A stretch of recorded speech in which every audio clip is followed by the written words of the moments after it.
በእናንተ መካከል እንድገኝ በር የከፈተልኝ ወንድሜ አቡበከር በጣም ላመሰግነው እወዳለሁ።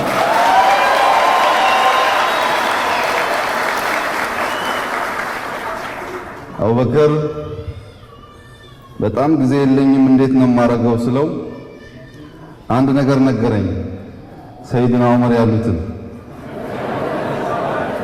ማታ እንዳልተኛ የህዝቦች አማና አለብኝ፣ ቀን እንዳልተኛ የእናንተ ስራ አለብኝ ብለው ነበር። መተኛት አትችልምና አለኝ።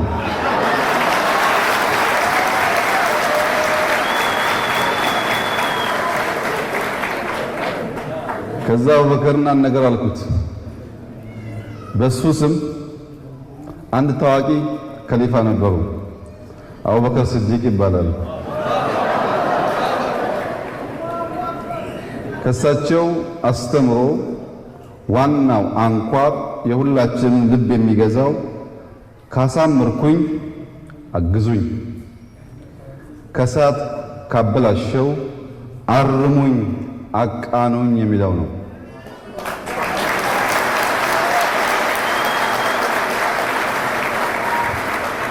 የእናንተ ስራ ስናበላሽ ብልሽት መናገር አይደለም፣ ለሱ ብዙ ሰዎች አሉ።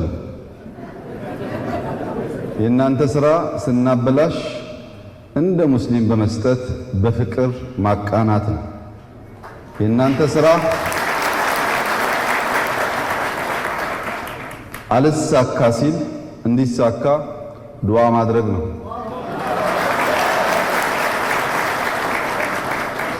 ኢትዮጵያ ውስጥ ብዙ ነገር ፈር ለቋል፣ መስመር ለቋል። ጠንካራ ዱዓ ያስፈልጋል።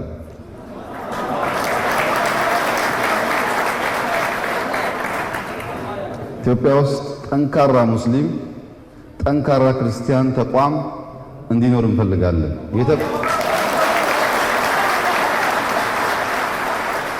የተበተነ ሙስሊም አንፈልግም። ሙስሊም አንድ ነው፣ እሱም ጠንካራ ነው።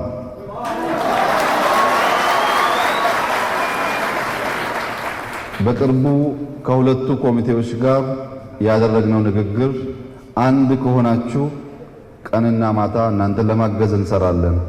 ከተከፋፈላችሁ ግን ትልቁን ሙስሊም በመካከለኛ ምስራቅ ካለው ይበልጣል ብለን የምንኮራበትን ሙስሊም እያፈረሳችሁ ስለሆነ ከእናንተ ጋር መቆም አንችልም ብያቸዋለሁ።